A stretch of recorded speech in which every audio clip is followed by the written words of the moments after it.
Cook on Sunday. My name's Lee Keys, and joining me to chew the fat, particularly this episode, it will be chewing the fat, as you're going to get to find out sooner or later. But joining me is John Leng, Chris, and Nick Davis to discuss some fabulous, wait for it, junk food. My Gott in Himmel. Yeah, Donut and Blake. This is timely because we are going to cover the Christmas dinners and we are going to cover the proper Christmas cooking closer to the time. What we'd like to do is at this time of year, people do tend to indulge more than other times. And that's natural because the big diet month is January. Everyone seems to indulge and they don't mind what they eat in December, so it seems. So we thought we'd do a show exactly on that, on junk food. So don't forget, folks, please support this channel by following us on Twitter. Follow us on YouTube, like our channel, and please make plenty of comments. Going to do a poll every week. It's going to be fun to do that what we can't have. So please join in because we believe we're not totally shit. Keep on listening and thank you for the kind comments on the show so far. They are really appreciated. And all our team will answer your questions in terms of cooking ideas on certain things. Please get involved in the show. We want you involved in it. Tell us what you'd like to see on future shows as well, maybe after Christmas. But without further ado, chaps, John and Nick obviously are our two main food gurus. I'm going to come to John on junk food. We're going to start it off. We're going to talk burgers. Yes. The good old-fashioned hamburger with cheese, bacon, the works on it. John, what is your idea of a perfect hamburger? I think burgers have got completely out of control now. Okay. You see these burgers stacked up. There's like 4 patties in there. There's big thick slices of tomato. There's salad. There's onion slice. There might even be a hash brown in there. Yeah. Might be. Dig at the producer there. How the hell are you supposed to eat these things? I must admit, there are some stack. You break your jaw first, don't you? Well, that's it, isn't it? Talking about dislocating your jaw to get them in. My idea of the perfect burger is just a classic beef patty, a slice of onion on top, and then American cheese, sauce of choice. So your patty, John, what beef patty? Do you like making your own burgers from sauce mint? I have some excellent butchers around here that make delicious beef patties. I don't even bother to make me own. On the rare occasions that I do, it's just minced beef, a tiny bit of beef stock, and a teaspoon of Greek yogurt. How are you cooking your burger? Medium, medium rare? I like it just a shade on the medium rare side, yeah. Yeah. So it's a bit juicy. Definitely pink in the middle, but a nice, well-done outer. As long as I know where the meat's come from, otherwise I'd cook it right through. Yeah. You love baps, John. What's your favourite bap? Just your bog standard breakfast roll, really. Yeah. I'm not a big fan of brioche. I think it's a little bit on the sweet side. Yeah. Yeah, I agree with that. Go with that. I just like the cut portion on the inside toasting in the pan. I do enjoy a sesame seed one with burgers. Yeah. I don't know if I'm a minority there, but are you frying off your onions? To be honest with you, I prefer just a slice of raw onion. Right, so not even fried off. Interesting. No, I know a lot of people like caramelised onion. Oh, yeah. I just like that fresh taste of a slice of raw red onion. Yeah. What size burger are you talking? Quarter pounder? Half pounder? But a wagon wheel, I bet it is. Half pounder for death. Yeah, half pound of meat on that for John. The good thing is we can all have opinions on burger, things we've had all as life. Nick, coming to you, I'm sure you might have got some concoctions for enjoying a nice hamburger. I'm with John in some ways. Everything's been overcomplicated. I quite like the depression burger, which is quite apt for this week. Essentially slice onions and mix them in with the beef. They're quite thin. I don't like thick burgers at all. Yeah, slap the patty down on top of the onions while they're cooking, yeah? Yeah. I do it myself. Just smash it on there with the onions. You don't have it too long and then just slam it over, stick a bit of cheese off, a normal bun toasted. I don't tend to have anything on it apart from salt and pepper. I don't know if it's with my age now. I can't stand big lumps of minced beef. I don't know what it is for the quality, and this is my taste buds. I think in the last 5 years, I haven't liked big slabs of beef unless it's really, really good steak. Yeah. You're similar to John, Nick. There's no like fancy sauces going on there. There's no mega seasoning. No, I had the worst burger ever when we went on holiday down to Devon this year. It tasted awful. No, I tend to do my own now. So both you and John the same, our expert chefs, know the way around the kitchen, and both like the simplistic hamburger with the minimum accompaniment. Chris, I've got a feeling you might have a different opinion that you're on burgers. Well, you're wrong, actually. If you're making them at home, I think a lot of these, particularly you see in these sort of gastro pubs, I agree entirely. They tend to layer it with loads of superfluous amounts of salad. So you'll get basically a whole salad sitting on top of the burger. And I think it cools it down, ruins the flavour. And I just don't think it goes down particularly well. And it makes it very, very difficult to eat, doesn't it? Because I think you should be able to eat a burger with your hands without recourse to knife and fork. And I think a lot of these gastro burgers, you need to cut it up in pieces because they're such sort of, towers of stuff. So Right, yeah. less is more with burgers because I think fundamentally it's the meat and the cheese that makes the flavour, isn't it? Not necessarily the salad. Them big things, Chris, if you try and bite into them, there's stuff flying all over, isn't there?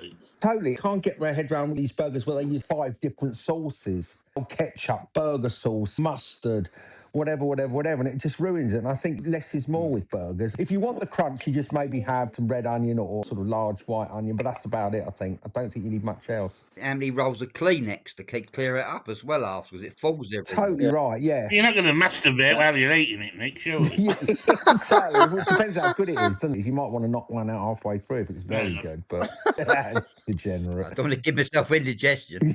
Give yourself something. Not for the first time this week. I've been wrong 3 times. I'm in shock a little bit. I prefer that option. I'm not just saying it just to get with the groovy gang. In crowd. If I ever say, God forbid, I have to go to McDonald's or whatever, I'd get none of these bacon rubbish, a simple quarter pounder with cheese. Yeah. Totally. That's right. This is another question. We should do a poll on this one. Do gherkins belong on a burger? I've got a big opinion on this. Go They on, do, strong. but you want them diced. I don't want a great big lump of a thing. I don't want it. I want a little bit of flavour. If you dice it up small, it's lovely. A great big bite of no. No. I'm not keen on gherkins per se, but I get it because it gives a crunch and a bit of freshness. But personally, I'm not a huge gherkin fan. I would prefer them not to be there. But you're right. You see these ones that are sort of quarter-inch thick, party thick. Recipe incoming. Go on. If you like gherkins on a burger, here's a little quickie for you. Chop some gherkins up really small. Yeah. Then put them in a bowl and melt a lime jelly, right? Right. Pour the lime jelly over the gherkins and let it set. And when it's set, run through it with a fork, mashing it all up and loosening it, and put it on your burger. You will not go back. Really? There you go. Gherkin and lime. Will the producer try that? She's shaking her head, John. She's a No, disgrace. not for you, she won't. She'll make it for herself and her real friends. The ash brown and brown sauce lady Yeah. talking about it. Caused massive controversy this week. I can imagine. Gherkins, interested to hear your points of view on that, listener. Get back to us on gherkins. I order my McDonald's usually with gherkins off. Same, Chris, simple. Before we go on to best takeaways that we like and the best junk food that we like to eat, I'd like to get the opinion on fast food restaurants like McDonald's. This is where we come into our own, Lee. We can now stand toe-to-toe with them now. It is. We can ignore these 2 idiots. Nick's probably last had a McDonald's in 19... No, he had one when he came to York. We've rumbled He did. Yeah, we had McDonald's breakfast as well, didn't we, Nick? Made me feel even worse after I got poisoned by a burger the night before. He was spewing up all morning. I loved it. I finished his off as well. It's nice. Do you want that? You want to feel tick yourself a little... Chris, I want some top tips off you. Yes, mate. The one thing I've always found with McDonald's, we don't have them often. It's probably once every 2 days or something. Every hour, yeah. You can get another one in, yeah. Go on. What do you do? Everything comes by Deliveroo, and even if you go and fetch it yourself. I'll cut across, give you some real insight. McDonald's fries are as good, if not better, than any fast food fry out there. The problem you have with them is twofold, is that you have to eat McDonald's fries in the restaurant. It's no good going to collect it unless you live next door to McDonald's. By the time you get it home, and you guys will understand this, it steams in the bag. And when something steams, it takes on water and becomes that sort of limp, flaccid type of fry that everyone thinks, oh, that's horrible. So if you eat them fresh out of the fryer, that's the way to do it. Never, ever, ever, ever order it via Just Eat or Deliveroo. And I'll tell you for why. Because when you put your order in, McDonald's will prepare that order straight away. So they have a contractual obligation to turn around that order in a matter of minutes. As soon as you get it, the girls in McDonald's, the guys in McDonald's will do it. finish the order and they will plonk it on the side for the Deliveroo person to collect. The only problem is the contract that Deliveroo have is quite separate. So they may turn up 15, 20, 25 minutes after the order is prepared. What you'll find, and you'll see it yourself, it will go out on the side. So what you're getting is to order something, 45 minutes. You think, oh, well, it'll be prepared just as Deliveroo guys. Not at all. That will be sitting there for up to an hour, going stone cold. It's collected by Deliveroo. They put it in the bag, which to steam it some more. And by the time it gets into your house, if you're lucky, you'll have to give it 2.5, 3 minutes in the microwave just to get it to room temperature. So avoid delivery. If you want McDonald's, it can be bothered. Go out and just eat it in there. And it's a much, much better taste experience. Is there any way for the lazies out there that still will order from Just Eat and Deliveroo to resurrect the fries? I don't think you can. I don't know whether John and Nick's got any clever moves. I think once you microwave, it's gone. All you're doing is just drying it out. So any flavour that was in there is gone. It's just not the same. It's a totally different taste from when you eat it in the restaurant to when you have it delivered at home. It's a completely different product, I think. I just don't understand why people will get burgers and the like on. You're paying massively over the odds Totally. for cold food. I really can't understand it. If I order a takeaway, it's from the Chinese I know. I'm paying the same price as I would if I collected it, and it's delivered hot. Yeah. There's no third party involved. Exactly right. And McDonald's, that's making it sound like fine wine does not travel well. Those thermos bags, they steam the food. Even the buns are damp and they're horrible. It's mushy because even if they're hot when they go in there, by the time you get out, you've got a steamed product and it's just not very nice. And as Nick says, you're paying 25% premium for cold food. It's just mad. Convenience is just not worth it. Get in your car and go and eat it in there and it's much better. Totally different product, I think. Superb. Talking about the other major one, I always said Burger King are better than McDonald's for burgers. Yes. Top class in my view. Yeah. In terms of takeaway burgers, they're better than Five Guys. I don't understand why Five Guys is so revered. Where Americans have to get it, they show you a picture, they have to get it right, or else people complain and take it back. Yeah. Well, Five Guys turns up with his sloppy mess in a foil packet. So I never get the Five Guys loving. There's a guy I know who's a good judge of these things, and morbidly obese, so I assume he's a good judge. And he says to me, he's a big fan of Burger King, but he tried Wendy's, their normal quarter pounder thing, and he said that's better than Burger King. Now, I can't attest to that, but he is a good judge. He said the chips are average, milkshake, whatever. He said, but the burger is better than Burger King. So maybe listeners want to try that and tell us what it's like. What we're saying on one other major takeaway, that I know a lot of people love this, KFC, Chris. Is there anything finer than finding a good KFC franchise that does really good You chicken? found one, haven't you? You found the finest KFC outlet in the United Kingdom. I think so. In Southend-on-Sea, you told me that. And it is, it's weird, and I don't know why, because like McDonald's, they cook to won't use the word recipe because that gives it too much credit, but cook to a certain process. But for some reason, the one in Southend-on-Sea is top. It's much better. I don't know why. You're right. I've tried several, and it's just different gear. I'm not sure why that is. John Nick, is KFC finger licking good for you too? I don't mind it, but I have to drive to Carlisle to get a decent one. Carlisle's good as well, yeah. Yeah. The one near the racecourse, yeah. The Middlesbrough ones are desperate. Yeah. I think some of them have 3 legs, the Chernobyl chickens, I think. Nick, KFC. I went for the first time in 4 years because the wife hadn't defrosted something. Oh, God. There was this touch screen there. Oh. I just turned to the counter and I said, "You've got to help me out here. Never been into a place where you had a touch screen before." Poor old soul, Carl. Yeah, it was terrible. It was edible, but... I don't mind it, but if I had to choose, there'd be 4 or 5 different outlets ahead of KFC for me. I think it's all right, but yeah. I've never been to a Nando's either. No, I have once. It's all right. Kids rave about it. Yeah, if you like small portions. My young'uns love it. You need your spatchcock chicken, put some red wine vinegar, some chilies and some other stuff in it. Bring it in the fridge overnight and you've got a lovely Portuguese chicken. There you go. Is that the key, Nick? Marinate for sort of 24 hours? It's easy to spatchcock a chicken. He's up in court for that next week, so yeah. Spatchcocking chickens. Not what you think it means, listeners, yeah.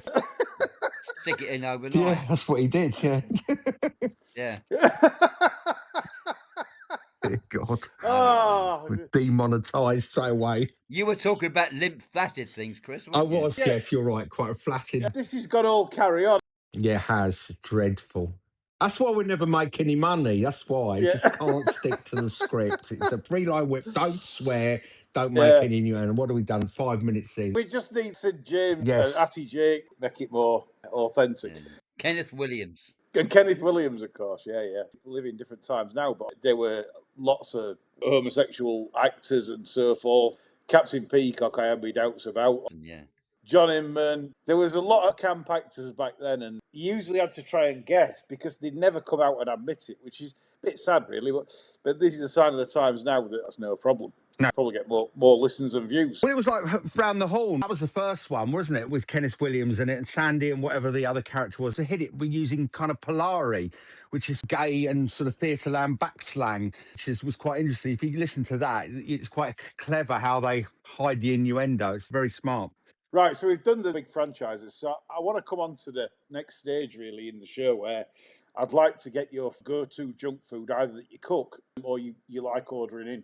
So I want to start us off because I found something out today that blew my mind, really. And it's for our Northern Irish listeners. So if you're out there from that neck of the woods, apparently this is a staple takeaway for them in Northern Ireland. I love the idea. So this is a festive one. So again, we're getting in touch with the festiveness of the podcast. So you buy chippy chips from the chip shop. You put some chicken on top of the chips. You get some pigs in blankets and you top it all with stuffing. And then you can put your sauce on it, whether it's cranberry, gravy, whatever you want to put on the top. Oh my God. What? I thought it sounds quite good. Northern Ireland loves this. Never. They're not you. Yeah, exactly. Corned beef and cabbage is one of the finest dishes to grace the planet Earth, and now they're eating that. Good God. Corned beef and cabbage. What do you do with that? Eat it. What do you think you do with it? No. What do you do with corned beef? Do you fry it off? What do you do? Well, you have to make it first, because Yeah. it's no good using tin muck. No, tin stuff, no good. No. That doesn't come out of the fast food, though, if you're making the It's very slow food. We'll do a slow food special. Bit of mission creep there. He's going off topic. Sack him. I like a noodle omelette. Oh, Jesus Christ. A what? Oh, no, he's going off topic now. Fast food? It's not fast food. Where are we? Jakarta? This is Great Britain, old chap. We don't have noodles in this country. No, it's fast, though. You can do it fast. Peasant food in Italy. Carbonara was originally a snack for the next day. What they used to do was put the spaghetti in the carbonara and do like a frittata, keep it overnight, cut a bit off, and take it into work. What you do with noodle omelette, you can have 2-minute noodles, whatever noodles you got, 3 eggs, beat them around, stick the noodles in, salt and pepper, fry it each side. What I like doing with it, either some chicken or pork mince, just fry it, only for a couple, 2, 3, 4 minutes, stick some soy sauce, fish sauce, chili in, and put the mince on the omelette. You'll have your food in about 12 minutes. And that's a nice sort of thing. Wow. That's going in room 101. That could get in the sea, that one. I'm not having that. Not having that at all. It's like porridge. Didn't they used to keep porridge in their sporrans, the Scots? You used to cut a bit of porridge off. Did I dream about that, or is that a thing? I may have made that up. I don't know. No, I'm pretty sure that porridge could be consumed the following day, and it used to congeal, and they used to cut it like a slice of bread. I'm sure I saw that on Blue Peter or something in 1977. It sounds like a dream I had when I was at Mel Gibson's wedding. A dream. No, I'm sure. Someone can Google that. I'm sure that's the thing, that porridge can be consumed overnight and it's like thick, like bread, and you used to cut it off and they used to take... Yeah, you'd have to do it super thick, wouldn't you? To be fair, I quite like it. Well, they have porridge with bananas, don't they? Oat cake, porridge oat cake. So you mix it with banana and then you fry it the next day. That's what I meant. Thanks, Nick, for helping me out that hole. Yeah, you're right. This is junk food and bananas. Oh, yeah, we're going off topic. It's porridge and bananas. What a load of rubbish. It's fast food, isn't it? Yeah. It's fast food. No, it's junk food. Read the brief. The listeners want junk. Bananas feature in one of the greatest junk food items on the planet. What's that? An Elvis special. What's an Elvis special? An Elvis special is a sandwich. It's ordinary, stodgy, white sliced bread. Yes. Yeah. With peanut butter liberally applied, then crispy, streaky bacon, Oh, that sounds vile. bananas, Ooh. and then peanut butter on the other side of the bread. It's clagged together, Deep fried. and then it's fried in bacon fat. That's a spoof. You can't. Yeah. Only supposed to do 5 or 6 of them. Oh Oh. dear. What's More like sugar editing this show. sandwich? Yeah, banana and sugar sandwiches. Oh, Wasn't it? they were all right. It was a thing, wasn't it? Sugar sandwiches. Yeah. Mm. We're disappointing these people. I know what they want to hear. Kebab. Do any of you lot ever have a kebab? Yes. I don't mind a doner meat on chips with a chili sauce, Yeah. separate salad. I like that. But that's about all. Yeah, doner meat for me is a massive go-to. I don't like looking at it in the morning. No. And I can't eat it. I've left about a quarter. Then you open it up and see what it looks like, and you think, Ooh. So what's that stick they put it on? Has it got a name? You know, where it turns around on that heater against the heater? on fire. Yeah, I don't know. What is Zero, it? isn't it? See, I'm always suspicious. It always reminds me of reports of torso of a runaway girl you think might be on there. That's why I don't eat kebab, because it's horrible. Yeah. That meat looks a bit iffy, all compressed and mechanically recovered. I wouldn't trust it, to be honest with you. Anyway, my favourite junk food is definitely a kebab. That's the go-to thing for me for taste and everything. You feel naughty. That's the naughtiest I feel when I'm eating something. It's very, very fatty. No nutritional value at all. No, early death if you keep doing that, but we don't mind it now and again. I want your favourites. John, what's your favourite takeaway meal? I would say salt and pepper king prawns from the Chinese. Yeah. That would be about my absolute go-to, I would think. What's the accompaniments? Generally just get that with some soft noodles. Yeah. You don't have a bit of duck or all like that? No, that would generally do me. Unless, of course, I'm down at your place, the experimental menu comes into play. Ah, yes. If you ever visit York, listeners, there'll be a few people that do with the racetrack, and you American visitors that like straight visiting York. Red chili is the Chinese to go to in York, and you know that because when you walk in and go inside, it's all Chinese eating in there. They're all actors. They're paid actors. They're Yorkshiremen. Hell. No, honestly, I have dined there several times, and I can tell you now, it is absolutely top class. Expensive. Very. High-end prices. Northern prices compared to South, probably not. I reckon you could feed a family of 4 on a set menu for like 70 quid. Right. 80 quid, something like that. That's about right, though, isn't it? I love Chinese curry. I do. I never think to get it from Chinese. I always get a curry from a curry shop. I always go for a Chinese curry because it's got that tang on it, and I think it cooks so well with fried rice. Yeah. I've been very disappointed with them in the last few years. I think they've dropped down. I agree about the Chinese curry sauce. I do really like them. Whatever you have with it, beef, duck, pork, chicken, whatever. And they often put lots of decent veg in, onions and peas. I do enjoy them. So, Nick, you've talked about your Chinese. What would be your favourite takeaway, though? Well, when I'm the Indian, I used to love meat jupiatsa. That's the one with the onion. Yeah. Say a Chinese curry, sweet and sour prawn balls, and I'd have some special fried rice. I'd have that once every 2-3 weeks, I suppose. It's good stuff. Chris, I mean, you must have a favourite go-to. I cannot believe how you've just all lost touch with your roots. You haven't mentioned the obvious. Fish and chips. Oh, curries, this, that, the other, squid and prawns, fish and chips. Nothing beats it. That's not junk food, though. Oh, no, it is, though, isn't it? It is. You got batter. It's not. Fried chips, yeah. People will argue all around the country. People, obviously, from the north say they do the best fish and chips. People in coastal towns put the best fish and chips. And that's the beauty of it. You can travel around and you can almost taste the regional differences in the way fish and chips are prepared. I had fish and chips in Nottingham, in Yorkshire, and all kinds of places. And they're all different, equally as good. But they're fabulous. You'll have to pay 13 quid minimum now. Yeah, because it's hake a lot of the time. It's not cod. When you cod and chips, it's hake, isn't it? A lot of the time. But I like haddock better anywhere. They'll advertise haddock and it's pollock. Yes. A cheaper fish as well, and they'll get away with that. If anybody does that, you should burn the shop down. In law, they can't touch you.